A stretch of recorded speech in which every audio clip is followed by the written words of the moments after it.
This is this is not easy. Let's see if I get something or not.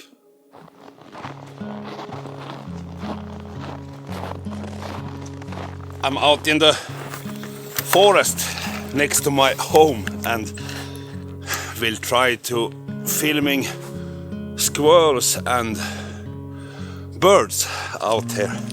It has been actually 10 or is it like 11 days in a row with temperatures down to minus 30 most of the days, some days even 35. So today it's actually only minus 21, so it feels like summer going outside. And when it is around minus 30, 35, I try to stay at home. Of course I go out some days. The thing is that I can handle the cold. It doesn't bother me so much, and that's not because I'm a Viking. I think it's more because I'm too stupid to realize the cold. But when it came to material things like the camera gear, the cars, snowmobiles and so on, minus 20 no problem, 25 is still fine. But from 30 and colder than that, you get a lot of problem with the material. The tires in the car, for example, they never get like completely round when you start driving, so the whole car is like shaking the first part, and it's not nice for the material to be out in that cold. We don't have that much of daylight here now, but it's still bright enough for filming, even if you have a little bit smaller aperture. So today I go for the 600mm f4, and I will try to get some close up of the squirrels if they are coming. And I'm filming with the A1 Mark II. Now there is actually a squirrel there, very like close to the tree, covered by a lot of branches, and it's moving. And now the tripod to the camera for filming this YouTube is I need to move it.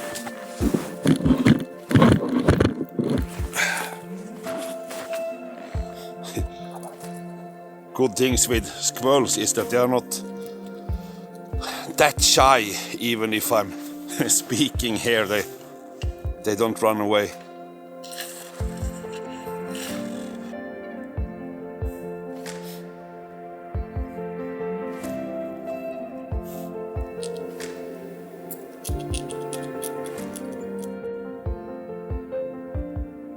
The 600mm, I mean, it's a huge lens, but it's not that heavy, so I can easily like moving around in the area with the camera attached to the tripod.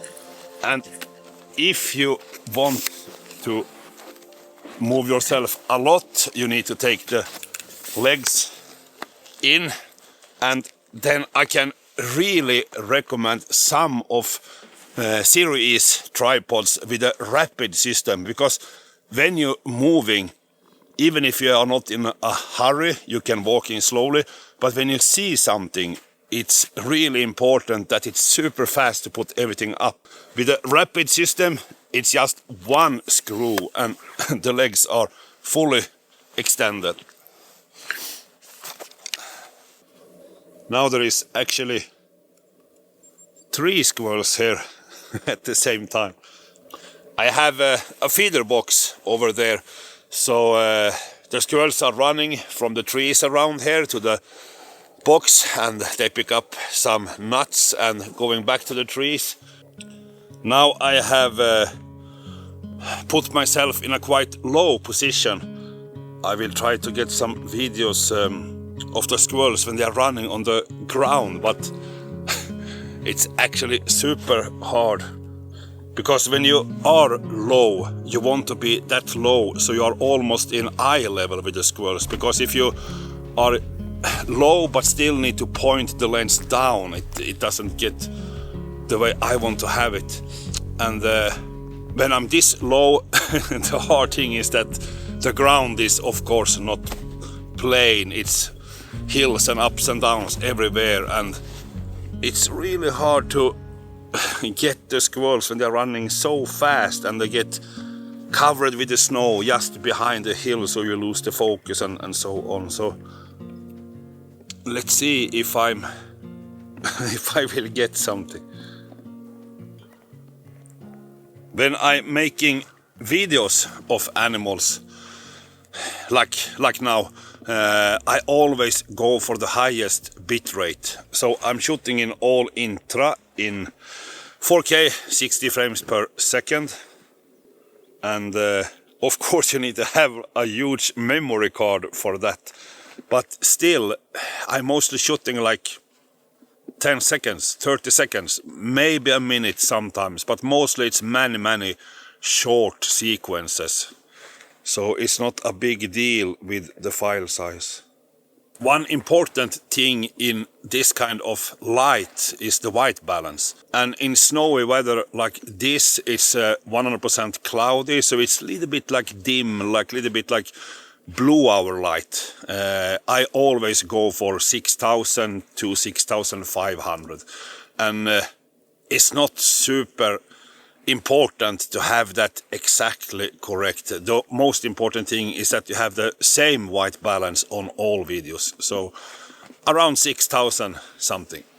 Mostly when I'm filming I use S-Log, but in this kind of weather with this kind of light, with the dim like blue hour light and surroundings when everything is white, I never shooting in S-Log. I prefer to go without any kind of log or color profile. And the reason is that I don't get that benefit with the dynamic range that S-Log give me in other kind of situation.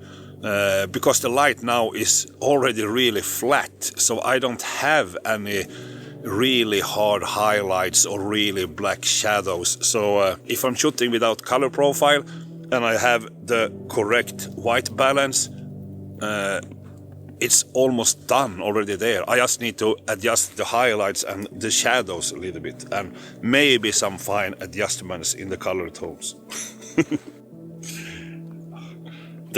They are just so fast. Oh, it's really a challenge to manage to get videos of them, because they are so extremely fast, and then also when they are running, is not like a frequent kind of speed. It's more like they running really fast, and you start to panning, and then they stop, and you're panning too much. I mean, you start panning back, they start running again and change direction all the time. So this is not easy. Let's see if I get something or not. Of course, a shorter focal length will make it much more easier, and then cropping. But it's not the same. It's hard to catch them with a really tight focal length. But when you finally get something, I will be more satisfied with that result than if I'm shooting really wide and then start cropping. It's get more depth in the picture, and the animal is like popping out more from the background and everything. So I really want to do this with as long focal length as possible, even that it's really hard. Now I actually think that it's time to give up for today. The light is fading very fast. The sun is actually setting already now. And I have only been here in 3 hours, but I have still get, I think, maybe good videos. Mostly when they're sitting in the trees, not that many when they are on the ground and running, and that was actually really hard today. But I'm so eager to empty the memory card, start editing, and be able to show you all the clips from today.